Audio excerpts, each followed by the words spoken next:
And it turned out that they had a smoking room that they wanted to convert to a gym. And it was that workshop, which then started my supply career. So I connected the healthy lifestyle, the way of living with gym equipment, as that was maybe a way to sell the equipment, but it was the reason to why they would invest. As long as I see the opportunity that's there, I don't let anything stand in front of me. This is All Things Fitness and Wellness, hosted by Chrissy Van. Together, we're uniting industry thought leaders and fitfluencers on the mission to inspire innovation and encourage people to live a life fit and well. Brought to you by Fitness World. Your fitness, your way. Visit fitnessworld.ca. On today's episode, we're joined by Nasser Obeid, president of JHT Fitness Canada, known for Matrix Fitness. Nasser is a fitness enthusiast turned global business leader. Graduating from McMaster University in 2002, Nasser's path led him to the Middle East, armed with a bachelor's degree in kinesiology and a one-way ticket. Overcoming language barriers, Nasser revolutionized fitness in the UAE, securing key partnerships and turning the region into a fitness hub. In 2019, Nasser seized the opportunity to return to Canada, taking the reins of Johnson Health Tech's operations, and he's now dedicated to sharing his wealth of international experience to inspire a healthier lifestyle for all. On this episode, Nasser will share key lessons he learned along his entrepreneurial journey. But before we get to it, be sure to hit like and subscribe. We have new podcast episodes weekly featuring industry thought leaders and influencers. Plus, we'll soon be launching a second podcast, Exercise Snacks Bite-Sized Science. I'm your host, Chrissy Van, and this is ATFW.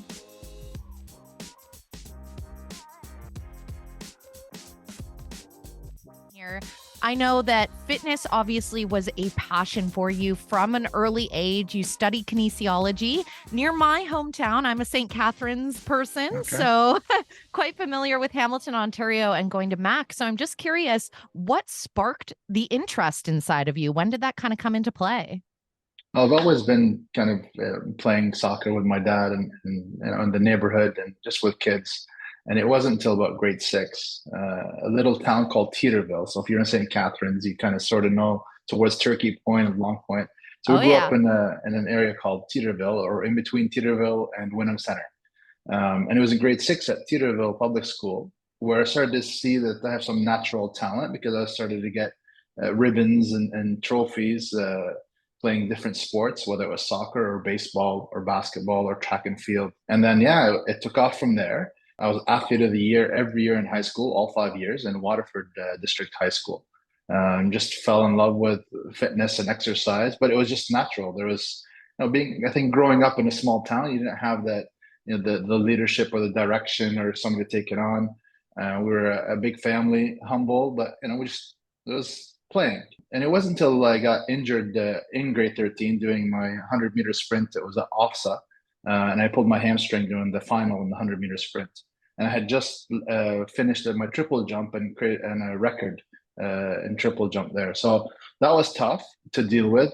And I had big plans to keep going. Yeah, and kind of like, so at that point is when I started to think of sports medicine and studying more about the exercise, the body, and the human movement. I was a Canadian scholar, so I had also high grades, lots of different opportunities, applied to several universities, but it was kinesiology was the only bachelor of kinesiology was at Mac at that time.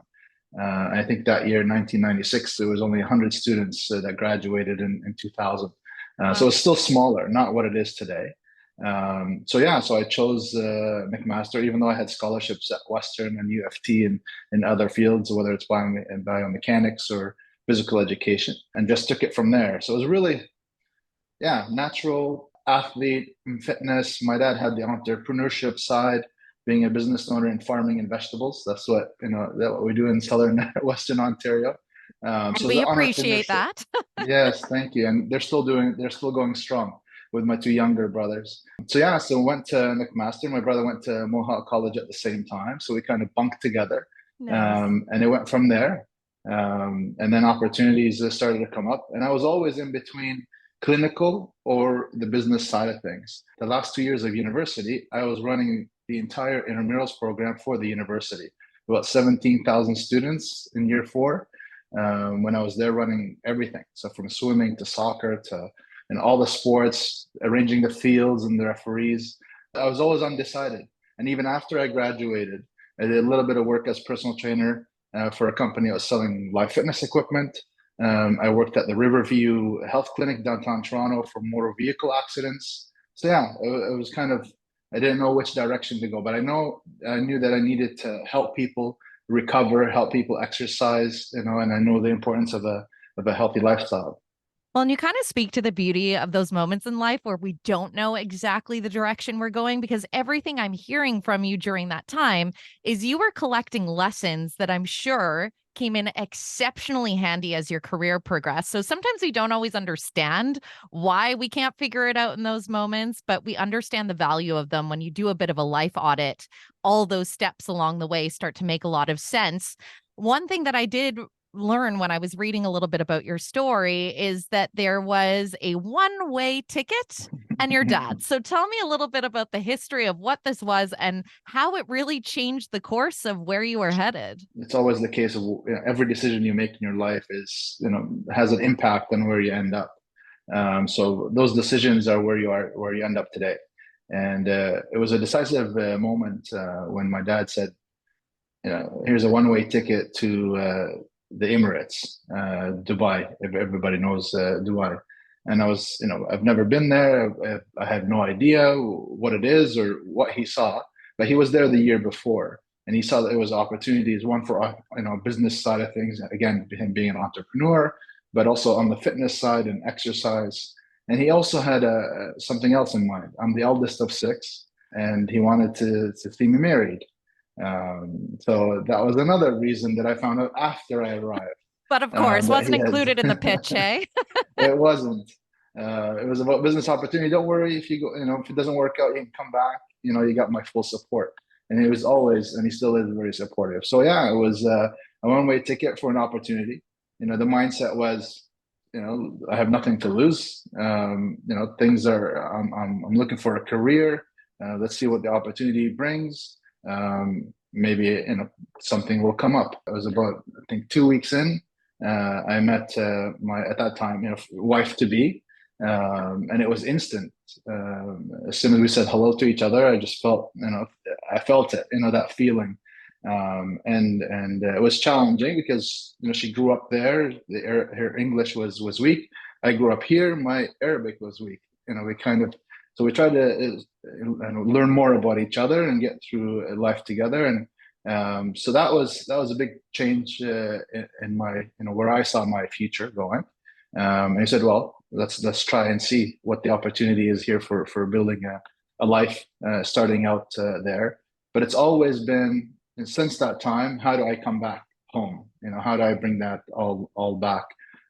So the mindset was gain experience, create a life, see where it takes you. Again, those decisions in life is what impacts where you end up. Definitely. And I mean, we know now the Middle East, it's incredible to see what's happening there within the fitness industry. The rapid growth, the expansion, the innovation is really tremendous to watch. But I'm sure at the time you were there, still in a state of evolution. I mean, it is now, but even at a bigger scale in that moment. And I'm curious to know what you noticed when it came to the lifestyle of individuals there when you moved there in regards to the relationship with physical activity. Was it on the forefront of the mind, or were you noticing something was missing?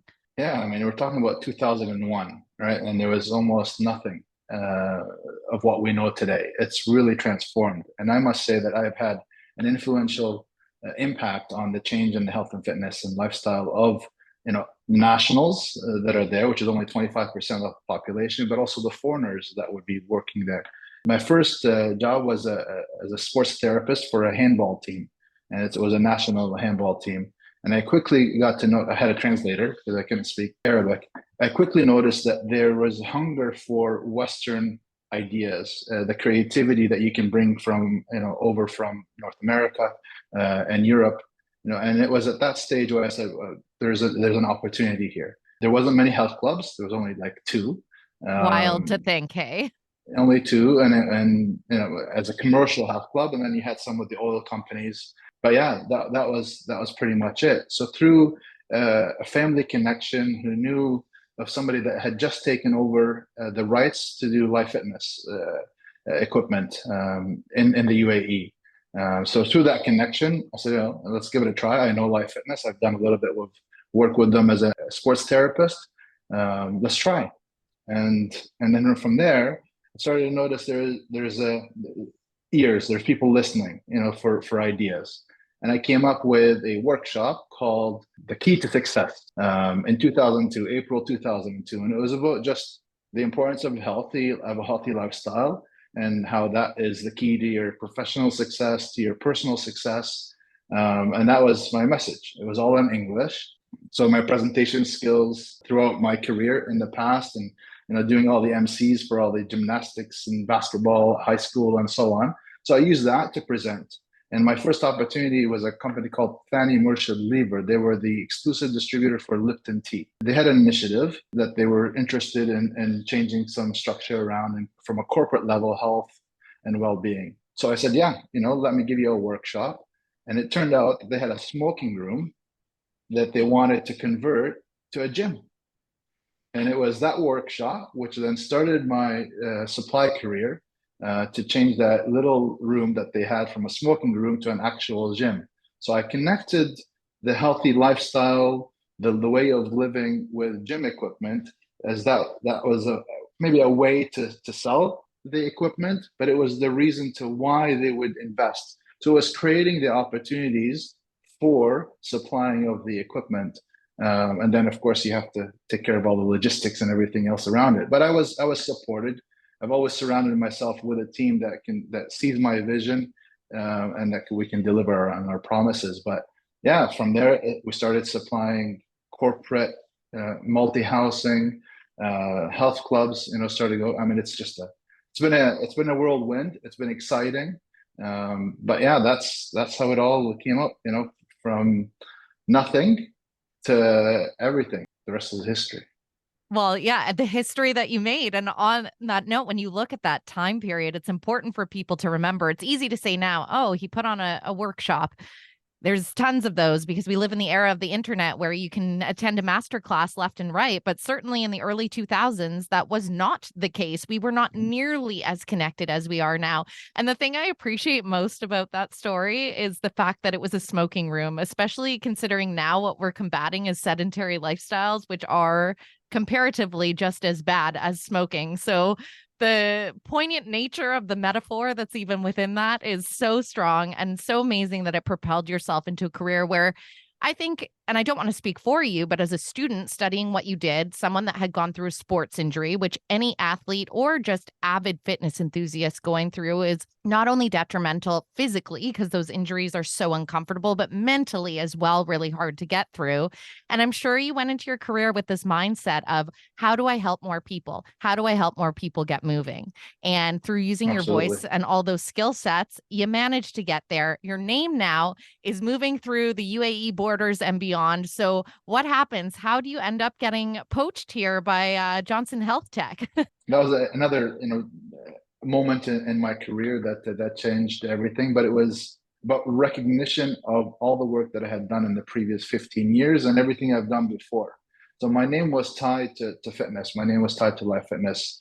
Again, surrounding myself with the right team. So before Johnson approached me and I left the UAE, I actually went to Saudi Arabia, which was another 5 years, 6 years of the same kind of thing, changing the lifestyle of citizens. In Saudi Arabia, 80% are nationals. The number one diabetes in younger children was in Saudi Arabia across the world, just because of the heat, just the way that their lifestyle is, the food that they eat, and there was opportunities. So they had been supplying equipment mostly for corporations, but it was when I came in again, it was that mindset, the creative, and I've actually had people tell me, you're the Western creative ideas. So even in 2009 when I moved there, still they were hungry for those ideas. Of course, by that time I could speak a little bit of Arabic, and I was able to translate, what this machine is used for in Arabic, to roll out programs for the military, for armed forces, corporations. Wow. Was that through Life Fitness then as well at this time? Yes, Okay, gotcha. exactly. Yeah. So in Saudi Arabia, there was a different exclusive dealer or distributor for Saudi Arabia that was independent, being Saudi Arabia a big territory.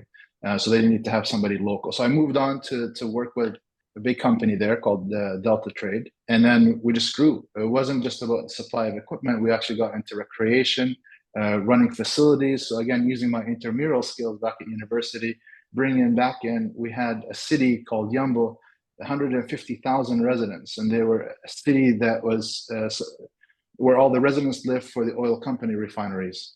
And the opportunity came where we can invest in the city and create recreational facilities.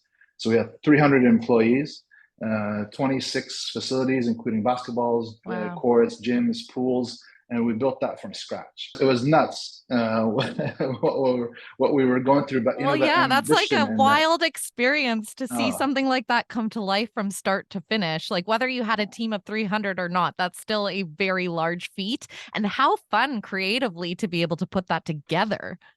that was my passion, that was my drive, just to keep creating opportunities, continue developing, really contribute to human health.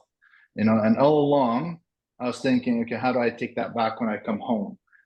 That's where it all started. But it was in 2015 where I was approached by Johnson Health Tech. They wanted the opportunity to build a Middle East subsidiary, and I was fortunate enough to be the only candidate that they wanted. They It's a had a nice headhunter. position to be in. Yeah, they had a headhunter to do the due diligence, as they say, being a corporate company at that time. Johnson Health Tech 2015. I think they're $300-400 million global company, but they're really growing. But in the Middle East itself, their major brand matrix was unheard of. They had a small distributor in the UAE. They really wanted to expand, and they approached me. Are you interested? I said I only have one request, and that's, will you give me the option to go home? And at that time, they didn't have a Canadian operation as a subsidiary. They were running it through the US. They said, well, if you come on board and everything goes well, we'll give you the option, if an opportunity comes up, to move over. So based on that, I took the big move. At that time, my wife and I had 3 kids. So we left Saudi Arabia into the unknown. There was nothing, right? I had to establish it from zero. And of course, with my experience, knowing how to open up a company and attracting the right people and setting up the vision, it went from zero in July of 2015, and we had our first sale in October of 2015 without even having a bank account. And then it quickly grew from there. By 2018, I had opened up 5 countries in the Middle East, and we were a profitable business. It was a great experience. The way that Johnson sets it up, allowing the president or the person they have at the head to really, dive in. They have the global experience, but you have the local experience. So it was really with their support, with me and my team on the ground, which wasn't easy to attract after the legacy I had built up throughout the years. And we very quickly moved it to a profitable position. And then the opportunity came. In 2018, they said, well, we have an opportunity for you. We've already bought an existing company in Canada. They're based out of Montreal. This is the option. It's now available. I said, we just got profitable. Let me wait a little bit, to get it going. Expo 2020 was taking place in Dubai. So, well, you've built it. So now you got to find somebody to take over. And then you got to move. And that was March 2019. So I found it wasn't easy to find the person that I'm going to hand over the legacy to, the business that I've built and the company. Again, decisions in life and where you end up. I ended up handing over to the first boss I had back in 2002.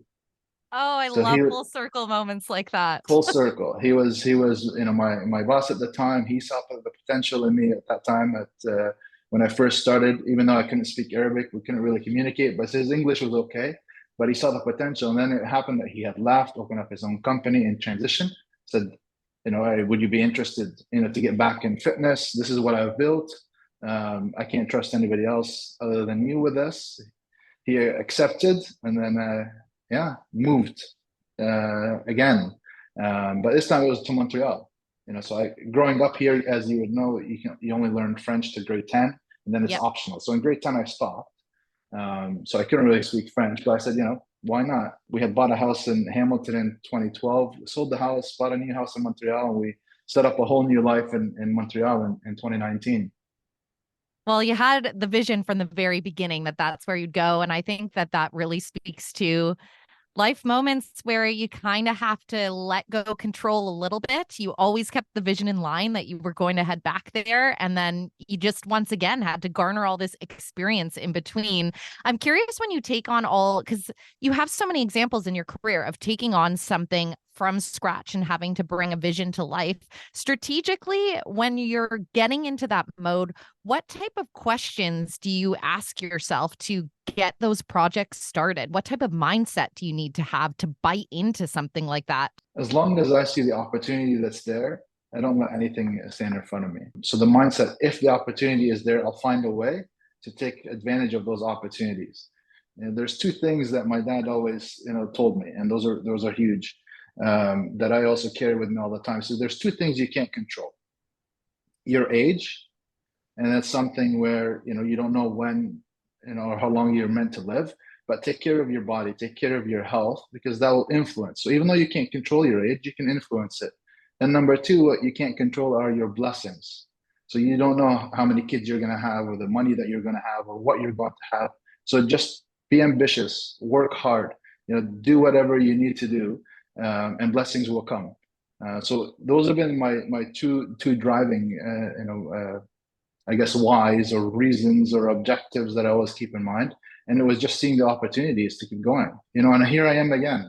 Even though I didn't really supply fitness equipment, and it's been 20 years, like we would only come in the summer times to escape 60 degrees in Dubai. We would only come in the summer times here to Canada, but I didn't have the network, but I knew the industry. I knew fitness, I knew kinesiology, I knew the brands, I knew the competitions. I know how to run a business. It was transferring that has not been a challenge. The challenging part is just the network and the industry. Yeah, that's fair enough. But I mean, the fact that you've had to do that so many times, and not only just do that, but do that sometimes with language barriers and then navigating those additional challenges, but always deciding that's not a barrier. Like for you mentally, you were like, I'm not going to look at this as a barrier. I'm just going to figure it out. And I think you really speak to the importance of persevering through moments like that, where it would be very easy to discount oneself. Instead, you're like, this is the moment when I'm going to proceed and make a difference, which you definitely have. Obviously, I know that you take care of so much within your business, but you still have this incredible knowledge in regards to what's happening in the equipment space and very connected and understanding of what a consumer needs. So we're heading into 2024 very quickly. I'm curious, what are some of the top 3 to 5 trends that you're seeing within the market here in North America and beyond that's kind of coming to the forefront in the equipment space? Yeah, thank you for that question. Coming back and really wanting to build that network, I was introduced to Fitness Industry Council of Canada, FIC. And what I saw there was the opportunity to build a network, but more importantly was to listen to what's needed. What are gym owners going through? What are the investors going through? What are the challenges that they're going through? Hearing the trends, hearing what's happening, but also having the advantage of being in a global company. So Johnson has 40 SPUs. I sit on the board of directors. We get global information, global trends, data. So we get both global and local. In 2020, when the pandemic hit, that was also a defining moment. And we can see there were certain trends that we were heading for. What was significant there was, coming together as one voice, really becoming together as an industry instead of the silos and the independents. And this is where the trends and the changes started to happen in the industry. What we're seeing today is number one that came out of that is technology. Technology is huge. We see big names, big companies, whether it's Apple or Google or Nike getting into technology, but also equipment suppliers. So all the equipment suppliers now are thinking about technology, connectivity with your wearables, and engaging with your employees, engaging with your club members through apps, through different platforms. So I've been involved. I saw what the LED screens are and what the touch screens are and what we're offering now. You might even say, what does that have to do with sports and fitness? It's not biomechanics. You're no longer looking at push and pull and those kind of exercises and what muscles you're using. So what's technology used for? And this is where the big push and FIC and what they're trying to amplify is the convergence with health and being proactive. and saving people from getting sick. So this has always been my view on things. When it comes to fitness, we can prevent you from getting sick. We can influence whatever is meant to be, but we can influence. So if you take medicine for after you get sick, how about if we try to prevent you from getting sick? How do you do that? Through exercise. But then it's the importance of exercise and mental fitness. Then it's the social side of things and the emotional side of things. So the technology came out of the need of looking at the whole person, whether it's how much time you sleep or what you're eating, but it's actually the physical exercise and the importance it is to have a healthy lifestyle. And there's been so many studies. I've seen them, I've read them, I've written a couple about the importance of a healthy lifestyle. And this is the big trend that came out of that now is technology. That's number one. Number two is strength training. So there's been a lot of information now out there about the importance of strength training, which also ties into some data, which I'll give you on the equipment that we're supplying. But strength training is a huge trend, even for people who are just getting into exercise, because we're seeing after the pandemic, there's a lot of newcomers who now know the importance of exercise towards your immune system. So we're seeing people come into the gym for the first time on strength, not on cardio, we haven't seen that before. It was always you come in, you warm up, you do your exercises on cardio equipment, and then it's your strength. Now we're seeing a difference. We're seeing people actually go to the gym and start with strength training. This is, of course, coming out of professional personal trainers who are pushing this forward, like my wife. She's a master trainer as well. She got into personal training and a healthy lifestyle. Yeah, she's been able to push with her clients as well, the importance of physical activity. But why is strength training important, especially for the aging population? As we know, as we grow, your muscle mass starts to reduce naturally. So how do you maintain that? But it's also for these younger generation Zs as well, who want to buff up, who want to look strong, but to be able to maintain. So strength training and having strength equipment in your gym is a big trend. And number three is recovery. Having a recovery room or having a recovery area, or thinking about your body where you need to rest. So after you put in the intensity, after you exercise, then you're also thinking about the recovery stage. So being able to get back into your work and, whether you're, life work or professional work, but to be able to continue to go on, you need to rest. So it's that recovery stage that we're seeing a big trend for as well. So those are the top three, really. It's technology, strength training, and recovery. Give you some stats. Usually supplying of equipment, we have 60% of the equipment is cardio equipment, 40% is strength equipment, about 10% are accessories, dumbbells and plates and those kind of things. What we're seeing now is 50% cardio, 40% strength, and 10% in the accessories. So really an uptick. And in particular, we're seeing on the strength side, two different categories. We're seeing easy to use strength equipment machines. So in a circuit, we have what we call a Go series. It's 9 to 10 machines, and it's clearly prescribed. You just go from one to the other. And the second one is free weights and rigs and power racks to use free weights and dumbbells and the different exercises for functional training. They get split into strength. So it's been a big change. This has all started in 2023 here in Canada, with more sales going into strength equipment. Yeah, it's explosive, and you can notice it in every gym space that you go into. And I think as well, social media has played a tremendous role in demystifying a lot of the strength training for a lot of people. I think there were a lot of, when you look at for ages, women and the old adage that it's going to make you bulky. And we know that that's been busted to the high heavens at this point. And I think it's just been so helpful in getting more people to take that first step from no fit to low fit. To be honest, even when you talk about the aging population, I think there's a lot of really cool influencers coming up in that space as well. That I interviewed a woman actually out of the UK in March, and she runs a boutique gym there. And she was frustrated because she was looking for stock images, and all she could find when it came to the population she represented that was over 60 were images of them with feeble, tiny pink weights. And she's like, this doesn't represent the people in my gym, nor what we're trying to accomplish here. So you are really seeing this large shift through all ages and demographics, which is excellent to see. And then obviously you speak to this massive transformation in the narrative within the fitness industry. We know for years, weight loss get shredded. Those were the notions that were a huge part of advertising. And I think that everyone had this tremendous understanding that that's not going to speak to the 84% of the population that's not walking into gym doors.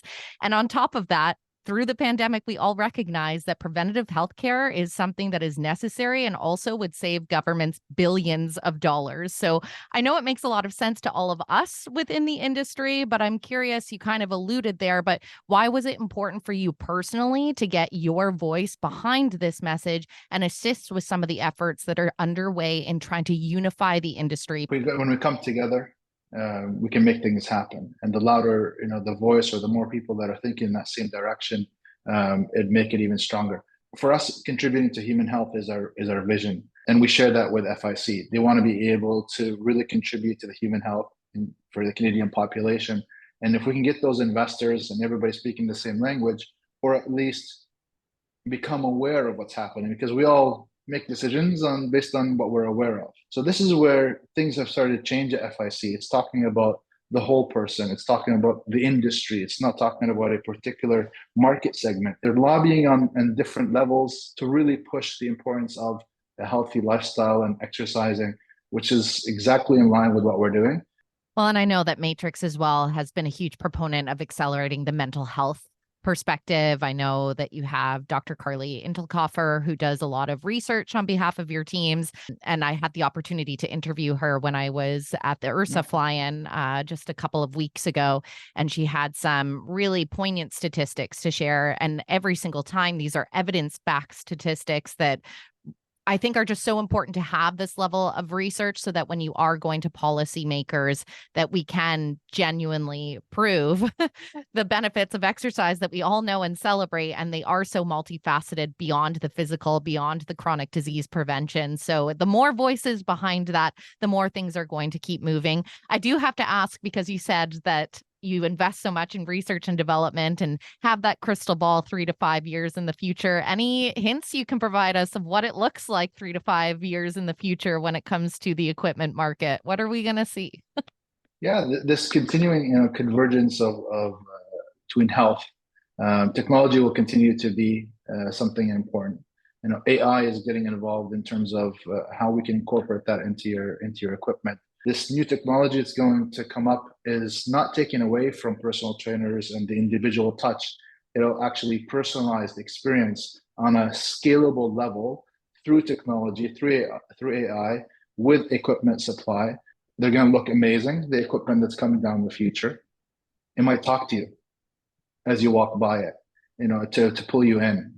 Yeah, there's not much I can I was going to say, share with you, but I love so much because that was like the political answered hint, which I completely yes. understand why it needs to be that way. But I'm like, oh, maybe he'll accidentally drop something that gives me more, but you're well practiced. It was worth a shot, but I guess we'll just have to wait and see. And luckily, here at All Things Fitness and Wellness, I make my way out to a lot of the expos and trade shows. So I guess I'll just have to wait till I see it unveiled on the floor. It's really focused on the mental side of things. I can tell you that. We're really pushing, the importance of physical fitness and mental fitness together.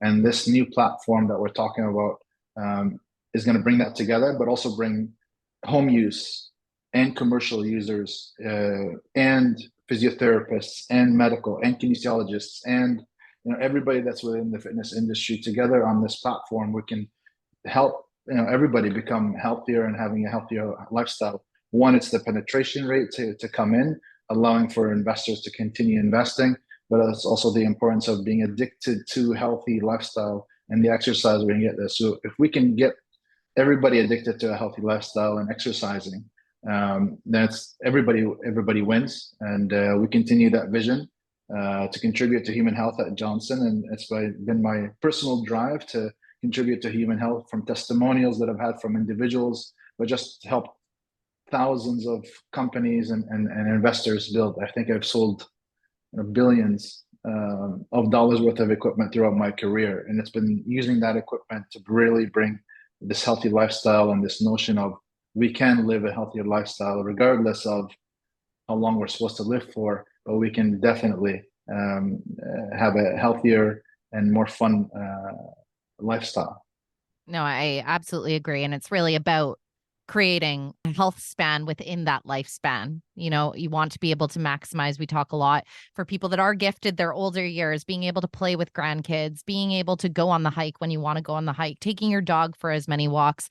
It's really taking that a little bit more of a granular view, I think, of what physical activity means to us. And the more the narrative shifts, I think that will help mitigate the fact that I do think the language that was used not that long ago definitely segregated some people in communities where they felt like maybe these fitness spaces weren't made for them. And that's changing rapidly. And as you speak, the more people that are under that language, the more we have a more cohesive approach. We're going to get more people moving and ultimately help everybody live a healthier, more active lifestyle. You did mention there that you have had this incredibly successful career thus far. So I kind of want to round out our conversation with some of your big lessons here. We know that anytime we pursue something in life, as much as we would love the road to be smooth paved and not have a hiccup along the way, it's rarely how it goes. So when you take a little bit of an audit, what were some of the biggest mistakes or perceived failures that you had to overcome to make your way in your pathway to success? Of course, you learn from making mistakes, and that's a way of learning.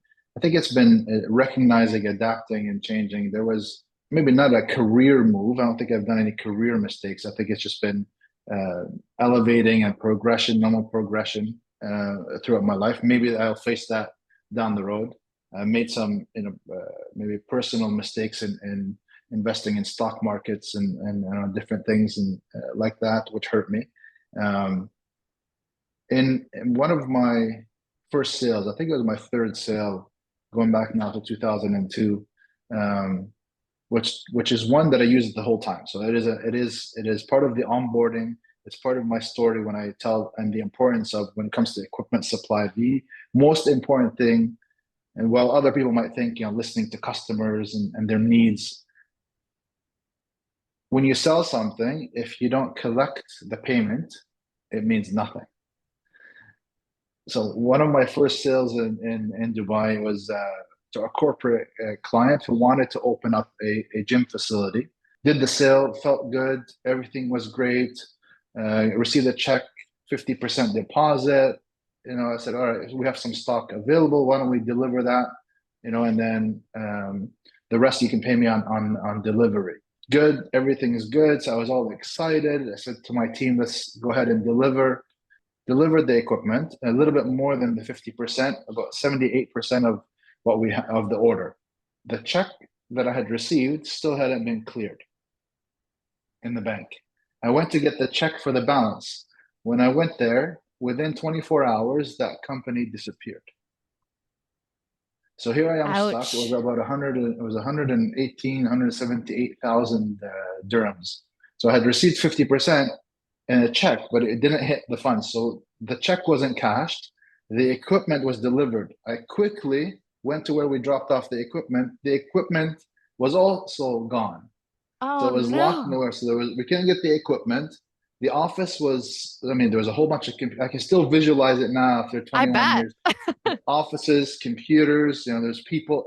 Overnight, so I went through, of course, legal matters, and I learned the laws in the UAE.